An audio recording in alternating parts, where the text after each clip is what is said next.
Good, come sit here on the founder's chair. The famous chair. The famous chair, my brother. Thank you, brother. How's it? Yeah, good on yourself, man. Oh, lovely.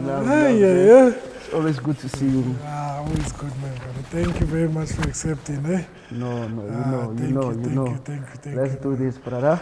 I remember the time when I first met you, Yeah? I first met you, and I reached out to you, and I spoke to you from, it was, how we connected was through William. Yeah, true. Through William, and the guys that was managing William at the time, and they said, and I asked them, who's the sneakers? Because I see the sneakers, but the sneakers are, no. I've never seen them. It's something different, but you can see the level is up there. The quality was there. Yeah. I remember. You remember exactly, that? So tell me a little, just 2 minutes. Just tell me a bit.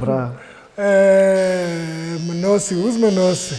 So yeah, Child, Monosi is a guy. I'm from Pretoria. Yes. A very, very complex story. But however, I'm from Pretoria at Mabopani. Yes. I left Pretoria around 2009. Yes. So I studied information technology, yes. IT. Yes. I was one of those guys who just did information technology because it was famous and everybody was just doing it. Everyone was doing it. Yeah, just do it. But however, on the business side of it, in hindsight, when I look at things, I'm like, I've been doing this entrepreneurial thing for a while, since I was like 13. Serious? No. When I check, I realized that I used to dance. So what was the first thing that you done at that young age? What was the... Exciting. So I was 13 years old. Yes. So I was my jivan. You know my jivan? Yes. And I was good. You still have the moves today. Not yet. We're getting old, but we focus on other things. So the joint is waiting now. Hey, bruh. So during that time, I used to be good. And so now a lot of guys used to come to me to say, can you please teach us? And I was like 13. Yes. So I remember I used to make them pay. Okay. Yeah, to teach them. Serious? Yeah. Used so to that make was them pay. like the first... Those were the first things. Yeah. Then from there, you're selling cookies at high school. And let me just rewind a bit. But, yes. And now it's me, in hindsight, thinking about all those things to say, why? How did I know to say business, money? Yes. And I'm like, growing up in the middle class, having two middle class parents. Yes. My mom was a prison warder. My dad was a teacher. Okay. But as a child, you'll always hear those conversations in the bedroom about money to say, we don't have, you don't have this. I remember my matric dance. Yes. I couldn't afford to get a cavella. True story. Yeah. I forced. My mom was very angry. He ended up getting it for me, but without giving money to go to matric dance. So anyway, fast forward, you realize that the money conversations, it came on from there. And it was a constant thing within the house. Constant thing. Then from doing the driving thing, sell cookies, high school. And then from there, selling insurance. Yes. I think then there was 17 which one did you sell for? Because I know the guys on the street they were selling for. Yeah. You remember there's this one it used to be called the IFA. IFA, yes. I remember IFA. I was doing IFA. Yes, that's hardcore. I was doing IFA, that's hardcore. Selling those policies. And I was in bed. And from there I sold quotas. I did sell quotas, car wash as well. What? Sold perfumes as well. So tell me through that experience, because one thing that I've noticed, especially when it comes to you, selling was becoming second nature for you. Yeah. Absolutely. Because starting from way back, I mean, like you used to sell your time, you used to sell, and afterwards you sell insurance. From selling insurance, now you're selling sneakers. Crazy, Sheldon. Every time when I think about this whole process, I was like, and I'm a firm believer I'm a very spiritual person. So in hindsight, I realized that God was preparing me for all these things. Yes. Because even at the sneaker thing, I didn't start with Monosi Movement. Yes. I used to sell your DM for order. I used to stock your Nikes in Joburg and sell them. What? For a very long time. Is it? And however, remember as well, I've been in corporate for about 10 to 12 years. Yeah, yeah. I've resigned 4 to 5 times starting businesses. I would go in corporate. What was the first business? What was the first business? No, during those times, I think your car washes, it was during my corporate times. Okay. Yeah, so I would save my provident fund, resign, take the money, start the business. And then I did the pillow ones. I used to sell pillows in the malls. Like I'll stock the pillows in the malls. Yes. And stock the pillows and sell in the malls. I resigned for that. I used to work for Auto Trader. I resigned and I went to go sell pillows in the malls. What? And I realized that. So the supplier for the pillows, where was it? So you bought Joburg. So you bought Joburg and you sold it. So I moved from Pretoria 2009, just before the World Cup. Yes. Coming to work. So in Joburg, I've learned a lot of things in terms of where you stock what and all this. So I've learned those. And also, it's funny, I realized I had an opportunity to spot opportunities. Yes. I had an eye to spot opportunities. Yes. To say, this I can sell. This I can sell. Yes. This I can sell. Yes. So it's been the journey. It's been that continuous journey. DM for other sneakers, incorporate. But tell me, you talk about opportunity. But I think to spot opportunities is a different skill set. Yeah.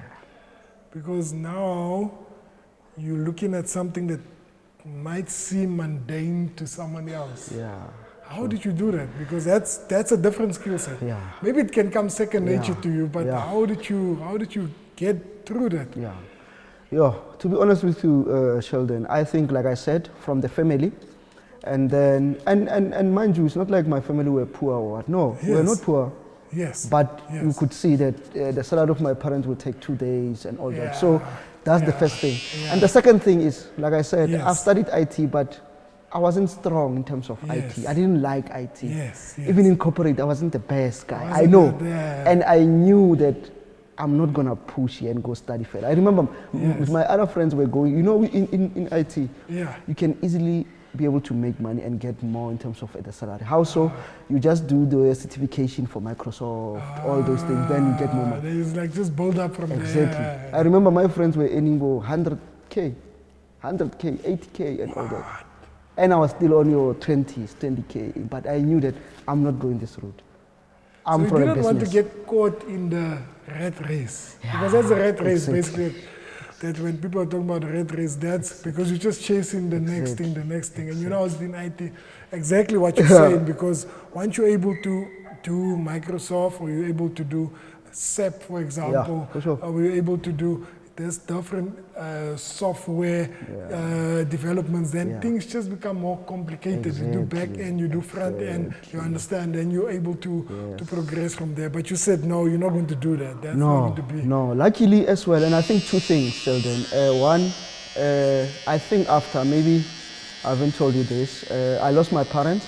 Yes. In 2005, I lost my mother, and I took a gap year. I finished in 2005. 2005. I finished my matric 2004. Yes. 2005, my parents couldn't afford me to go to tertiary.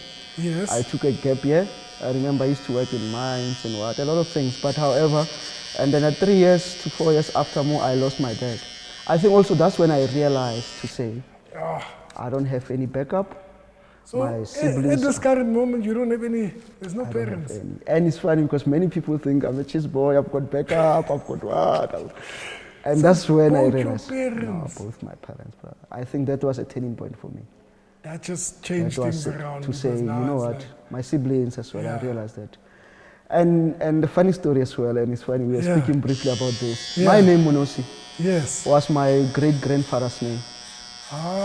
He was the guy who was taking care of the family, made sure that things happen. So I knew, and hence I named the company Monosi on my name, because I know that it's beyond just me. I have to make it work. And that's exactly what I was thinking, because I was thinking about it and thinking about renaming your company after yourself. And I was like, okay, how does this work? But like you're saying, there's a deeper meaning to it, because it comes from your grandfather, which speaks volumes now, because you have a whole generation to ensure that they are able to, You see, but what does for that sure. mean for you? I mean, like, what does Monosi, like Monosi itself, the brand itself, what does that mean for you?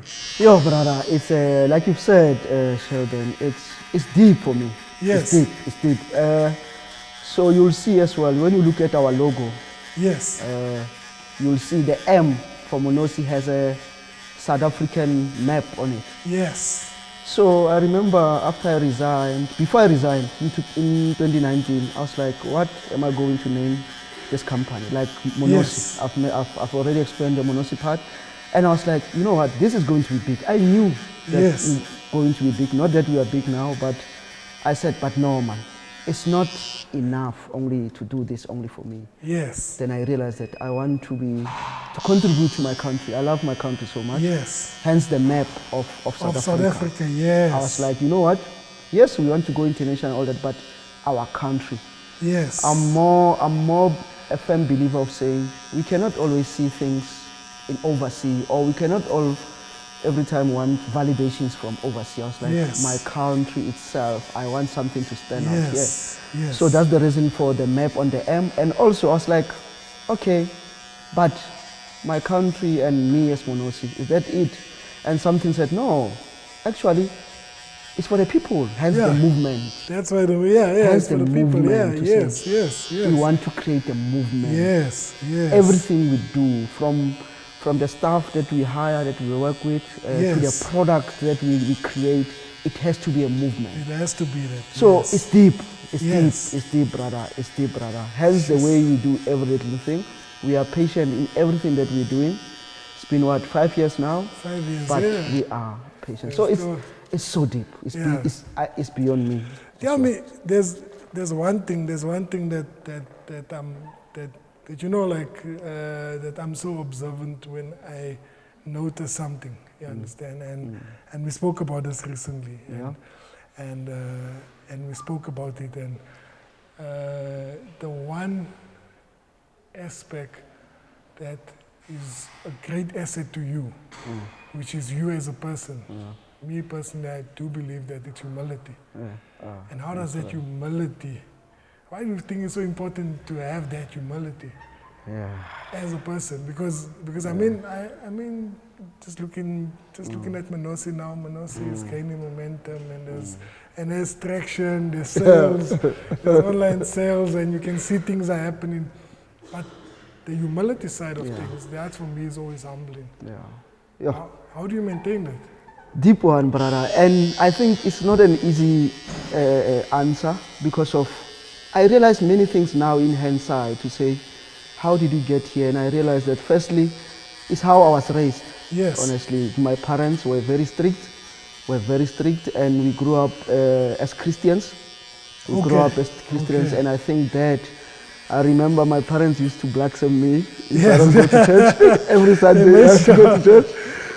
So I think that's the first thing I'll say. And the second thing on the business side of things, brother, is I remember, let me tell you this funny story. Yes. The way I passed my matric, I wasn't the smartest of the kids, no. Yes. I wasn't the smartest, I wasn't a good reader and all that. Yes. But when I started, I remember way before Monosi, I bought a book. I remember I bought this one book, DJ's book. Oh, DJ's book, yes. What's the book called? A Billionaire Under Construction. Billionaire Under Construction. That was my first book, but...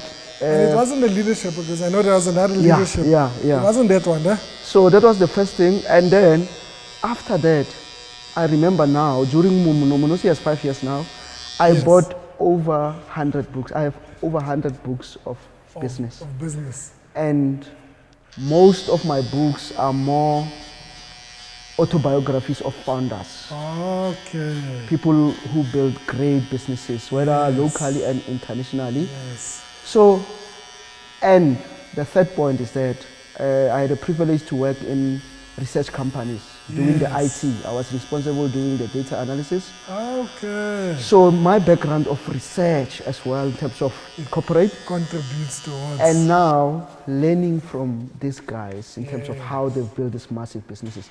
I realized that there's this good thing sometimes that we see with This guy's businesses, these guys are building massive businesses, but we don't see the character of these guys, how they needed to be in order to achieve that. So, and for me, luckily, I realized I'm that person. I'm that person. I mean, if you check my history, in terms of from my history, every company, I realized in hindsight, every company I worked with, I was lucky to be in the position where a supervisor, or the manager. I've hired people that I know in every company that I've worked in. Some of the guys are still there. So I've always been that person wanting to contribute.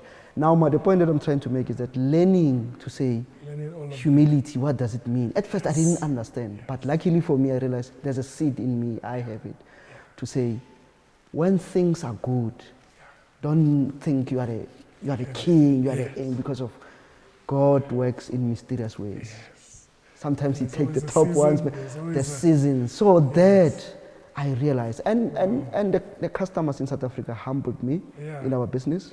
Like crazy. But exactly what you're saying, because there's a scripture in the Bible that says God opposes the proud but shows grace to the humble. You understand? And that's exactly what you're saying, because once you think you've made it and you think you're too proudful and you think that it's all about you, then it takes you through a season and it's like you wonder what happened. Can I just add something in there? Because of I always figure out as well that, and I'm still learning. I'm a student of this whole thing.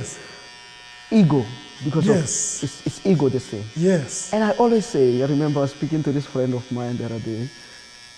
I was like, I realized something. Ego itself, I don't think, I feel like it has both sides. And the reason why I'm saying this, there's good ego and there's bad ego. But however, sometimes when we learn, and remember I told you as well, you told me, to say, you guys, sometimes I feel like when you are there in stages, you just say, hey, no, I've made it, or ego is bad or what. But however, I realize that there's two sides of it. There's two sides. There's a good ego, and I'll give you an example. Because of when I resign and when I believe to say, I'm going to make this work, it means I have to fuel my ego. Alone, positively, which means it's a good ego that you need to have. But on the other side, the bad ego is you going now in public to say, I'm the best, no one can touch me. That's where the bad ego. So for me to balance self-confidence, balancing those two is very important. Very crucial. Because having that self-confidence, you do need a self-confidence as an entrepreneur, because you never know what you might encounter as you take on this journey. Because yourself, you're selling a product, and if you're not confident in your product, if you're not confident in what it does, it does work against you. You understand? So those combination. But for me, I think naturally, because of the person I am. And also, let me just tell you something. Also, I wouldn't necessarily say a privilege. I remembered when I resigned, I thought deep in terms of how to build this brand and how do I want it at the end. I remember. And one thing for me that was crucial, obviously impacting our country, doing a dope product for our customers, but for me personal, is freedom. So for me, I remember thinking, what does freedom look for me at the end? Is it physical things? Is it money? Is it, I had to think deep about it. And even now, I'm still trying to define it for myself, because this thing as well, you realize, is a continuous thing. It's not a fixed thing to say, this is what I want, because of your journey as well shapes you. What I wanted 5 years back, it's not what so it shapes. So for me, I think deep about it to say, what does freedom look for me? So, and to your point, in terms of, are you speaking in terms of the financial freedom aspect, or are you speaking in personal terms of now? Personal, and I want to get to your point of humility. I realize as well that, and that's how also I'm trying to push in the brand to say, I want Monosi to be known more than I want myself to be known. And that's one thing that I admire about you so much, because nobody actually knows who you are as the person behind the brand. And it's so strategic that you place it in that way because you are able to make the changes. And sometimes, us as human beings, we can flop easily, you understand? Yeah. And everything and your brain can also go down. But now, with you taking a stance from the beginning, that you know what, I don't want to be the face. I want this brand to be able to flourish on its own. Yeah, exactly that. But however, I realize, there's a compromise on each and everything. Yes. I compromise certain brand positioning in terms of myself because of I could be like, for example, I could be doing keynote somewhere. So I'm sacrificing that for the long term of the brand. It's not, for me, I realize it's not to say which one is best. It goes to what does freedom means to me in future. Yes. I would love to be able to go to the malls with my children without everyone coming to me. So I had to think deep about that to say, but however, it means I'm compromising this side, but I'm willing to. So the combination to those things, I mentioned in the humility and all that, it's a combination of all those things. I think deep about those things every time, brother. I don't want to lie. I think deep about those things. And I realized for me to actually do that, let me take you back. I used to deliver to customers and I used to tell them that I'm a driver. Yes. Many customers don't know. I used to tell them I'm a driver because I felt like that's where as well I'll be able to get true information from the customer about the brand. Yes. And I remember I used to do research in many of our competitors. They don't know me, so I can be able to do that and ask questions or what. But imagine transcending from the driver. Transcending from the driver. And now you have a store now in Newtown. Yes. And you're opening a store. Yes. A second store in Pretoria in your hometown. Yeah. Oh. How does it feel, man? Because must be something else. Oh, brother, very emotional, eh? Yes. Very emotional, and you realize that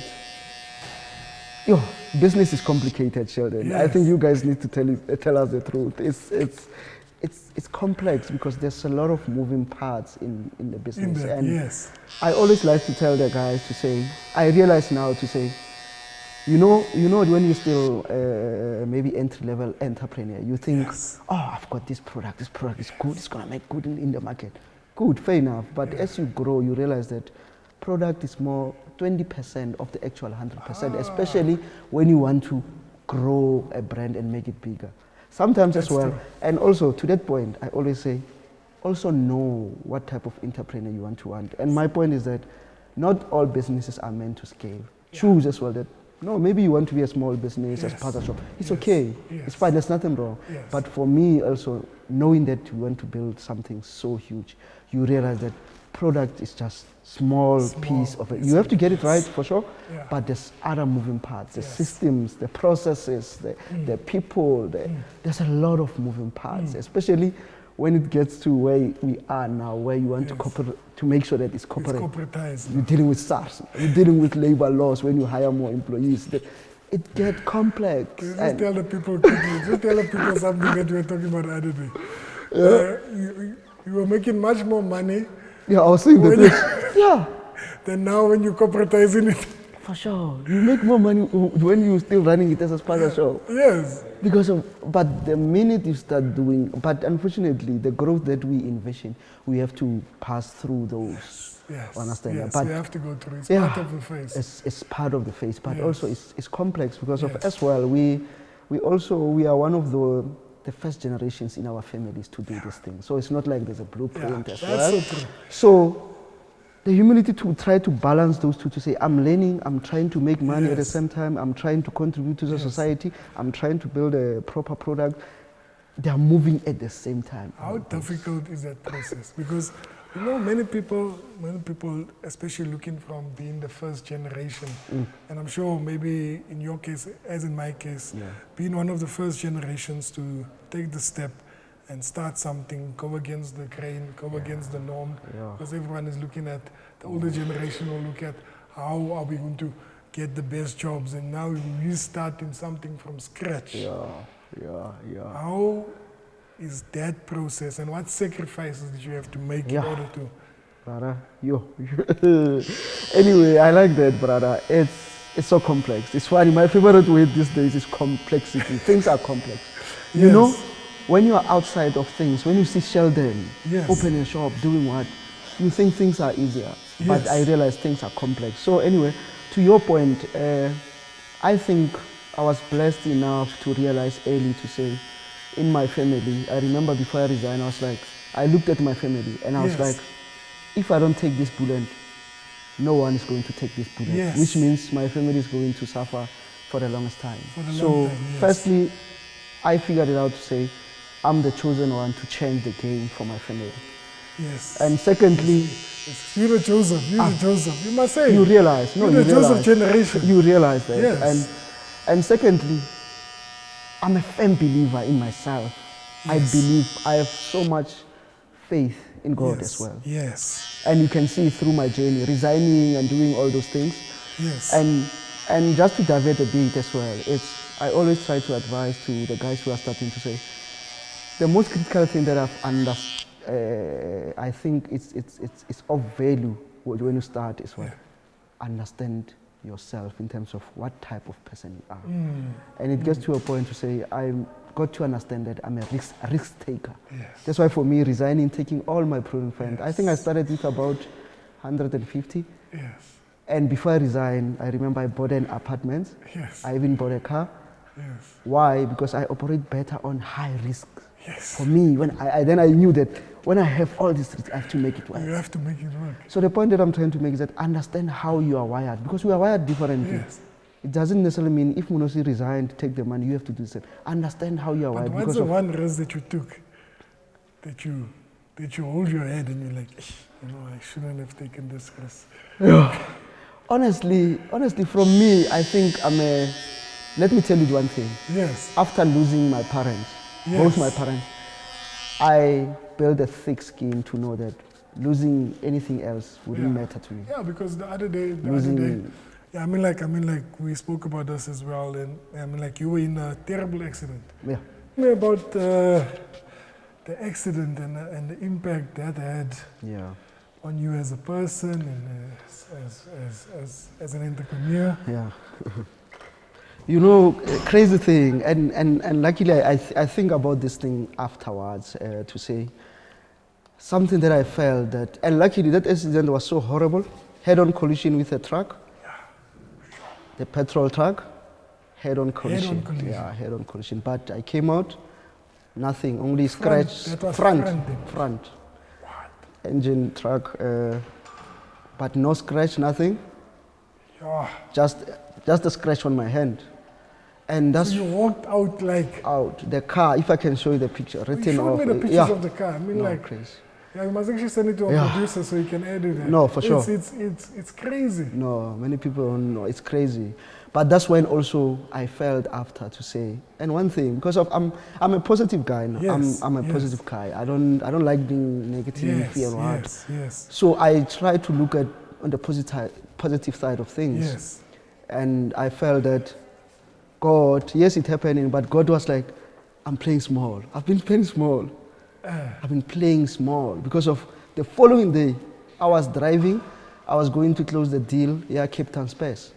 The following What? day. The following day, we closed the Cape Town Space deal. So that incident happened, and the next day I you went, got on the plane and you went to go. I continued in, we had a scheduled, the meeting was scheduled Yes. here in Four Ways. So I drove the following day morning. I went to close the deal. And the deal was closed so nicely. So, and many deals got closed. The same year we closed that deal that you know about. I don't know if you guys should speak about it here or what. Yes. But however, I realized in hindsight to say, God felt that, you know what, sometimes, and That's crazy.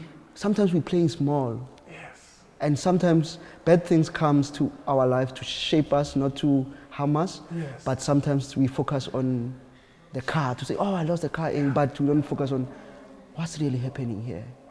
Because I'm a firm believer, I always try to look at the positive side. Yes. So it changed the whole thing. I realized I was playing small, from the number of people I'm hiring, number of stores like now, and many other things. And just shifting my mindset from there, like You know, we've closed many, and deals comes to us, like a Cape Town Spurs deal. Yeah, you tell I me, said well, no. that's like, I said no yes, to those yes. guys a year before because they want us to sponsor. I said no because I felt we were not ready. But So can I just explain to the people? It's like he has exclusive sneaker rights to sponsor Cape Town Spurs. Yeah. So that for a startup company that's less than 5 years old, being able to have that type of impact, and now you're sponsoring a PSL team. Yeah. What? Grace as well. So, to your point, I think also the sacrifice you've spoken about, you were asking me about the sacrifice, you realize that as well. I foresee to say I had to sacrifice a lot in my life. Yes. From my lifestyle, I had to cut a lot of things. Yes. The parties, the group, the what, because of the certain friends. Yes. Even the sad thing, your relationships, you had to sacrifice some of the things. So, brother, so the sacrifice had to come before the rewards. Brother, it's part and puzzle. It's part and puzzle. I don't want to lie. I mean, 4 or 5 years, I haven't been able to get a salary in the business.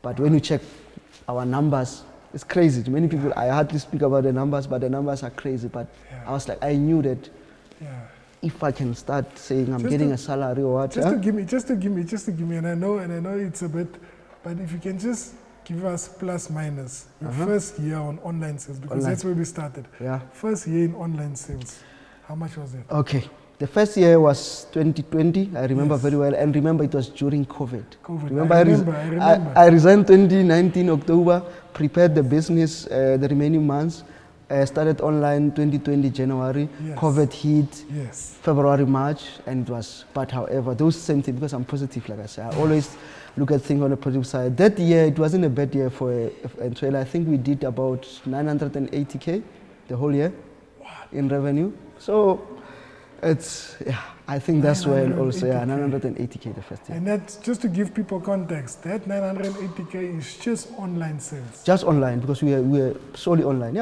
And I was the only employee that my nephew was helping me as well to dispatch and all that. It's crazy. What? So it's from that online sales, the following year? No, from there we've been growing like 300, 400, 500% year on year, and so it's crazy. So each and every year it jumps. It's been crazy, but also it's because of we are obsessed. One of our value proposition is that we are obsessed in solving the customer problem, which is we looked around in terms of local brands, and obviously we've got inspired by a lot of brands. But we are like, okay, there's this brand, which problem are we trying to solve? We are obsessed, especially from my side. I'm from Pretoria. We like things from Pretoria, nice things or what. So fashion, to make proper things. And attention to detail. Attention to details. And then with all we are on the 5th year, if you can check our product, we continue improving, continue to improve. And that's so powerful because I remember when we got the techie, I got my techie, and when I put on the techie and I was walking around and I was with you and you saw a small error. I didn't even notice as much. And when you saw that, you said, no, this I need to fix. And from there, you went back to the drawing board. You came back and you said, you know what? Yes, this techie. And this, I made sure that problem is sorted out. Oh, bro. No, thanks, bro. And the type of quality that's now there compared to that's way better. It's exactly that. And it's part of our strategy and value proposition to say, South Africa, we feel like a lot of customers in South Africa want to support local brands.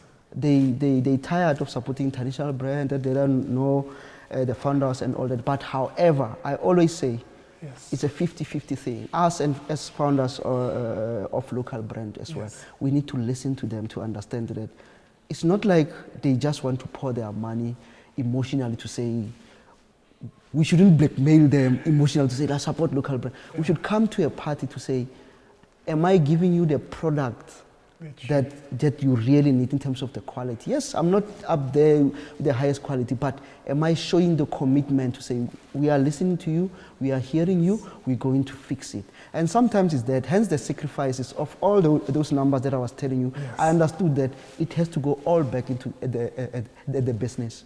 My life, all of those profits, all of those profits, and you just reinvested even in the now. business. I can tell you a funny thing. My life, in terms of how I live my life, it never changed from when I started the 5 years. It never. Still stay in the same place. It has never changed. But there's a sacrifice because of, I know that. Because that is so crazy, because that's contrary to what we believe. Yeah, because for sure. Because as soon as your business starts growing, you start to looking at avenues as how can you personally benefit from that. Yeah. Many times I took the bank statements and I came back from BMW, I said no. Many times, because you get tempted, you get but I think also, remember I've mentioned that I've did a lot of research in terms of seeing how these big guys have built, and I've seen there's a lot of sacrifice, and sometimes, and also when you realize that retail is complex. It's not like any other business that are complex, but retail specifically is cash intense. Yes. So you realize as you're learning to say, you can see a few bars in the account there, and you'll realize, you will think it's your money, but retail, you use money way in advance. Yes. And that's where I feel like many get into trouble because of they are looking at what's in the account now, but they're not looking at what the business is going to need in a long term. Yes. And that's when you realize. And a lot of things pop. Like now, like I said, we are building a store. You realize that you budget 100K, but when you get there, it costs 500K. So I realized earlier that it's cash intense. Yes. So if I'm going to increase, let me say, changing a car and paying 20,000, that 20,000, it can make a significant growth in terms of the business. So luckily, how do you get grace, learning? For me, it's been learning, and having guys like you as well. I mean, you've been my mentor for a very longest time. You know. So those kind of things as well, those sacrifices as well, and for our customers as well to make. We believe that Monosi Movement, we are more playing for the long term. Yes. To say, you know what, let's sacrifice now, but when the customer is happy, he will come back. He will speak about your brand to other people, and then we will get there. We'll get them the shiny things. It's not like I don't want the shiny things. I mean, I'm still young. No, definitely. But before we go on to the next thing, I just want to say something quickly. That I've noticed that what you're doing is you're planting seeds in the ground, and those seeds that you're planting in the ground, you might not benefit from the shade that somebody is going to experience in the future.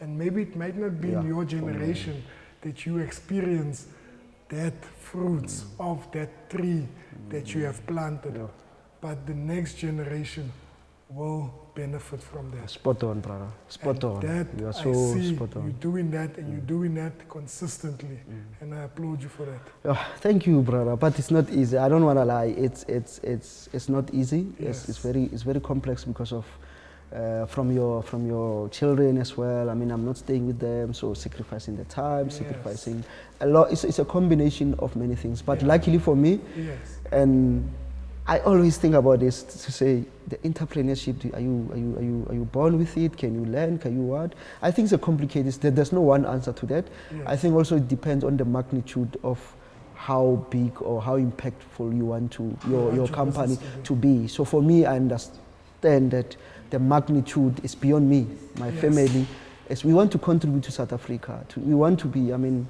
the unemployment, the GDP, and all that. We feel like. Some part is part of us, the entrepreneurship, to contribute to that. And when you check historically, the guys that have built in those magnitude, when you check the sacrifices, you have to, there's no other way. And I made peace with it, and that's it for me. No, thank you very much for coming through. Thank you very much. So I hope you enjoyed the haircut as much as I. I'm blessed. I've been anointed. Thank you so much, brother. Thank you so much. Thank you, my brother. Thank you, man. No, I had to do this one because I'm so inspired by your story, and by all that you do. So thank you very much, my brother. Just quickly, just last words for any entrepreneur out there. Just last words as short as possible, and tell us where can we find Monosi. Oh, all right, Monosi Movement, you can find us online, www.monosimovements with an s.co.za. We deliver nationwide for free. For free. 3 to 5 days we deliver, but also we have a store in Newtown Junction. You can come there and just get your dope sneakers. We're also busy opening a second store in Pretoria, my hometown, very emotional. You can visit us there as well. And also you can send us WhatsApp. You can order via our WhatsApp 083-422-6060. You'll find those dope sneakers. Here we go. One of our dope sneakers. These ones here. Yeah. And many get to ask us what inspired this, because you'll see as well, our sneakers has multi-colors as well. It was more on the rainbow nation of our country as well, and to make sure that our sneakers is more artistic, aesthetics, to make sure that the customers, it gives the customer that confidence they need when they get there to say. And over and above, one of the vision was more like, we want our sneakers when they are there in a shop. A local brand conversation is not the first conversation. Yes. It should be there with other international brands, and a customer should be able to say, this is dope, I can pay. And I feel like that's where local brand we need to get to. We should to decrease the emotional blackmail things of supporting local. We need to come to the party and give customers what they really, the value that they deserve. And they will surely support us. We saw it. We saw it. They've supported us, they continue to support us, and we should continue doing the right thing. Thank you so much. Thank you, my brother. Thank you very much. Thank you very much for coming through. This was really amazing. Oh, brother, no, this is nice. Thank you, my brother. Thank you very much for coming through. Thank you for the legendary card. Yes.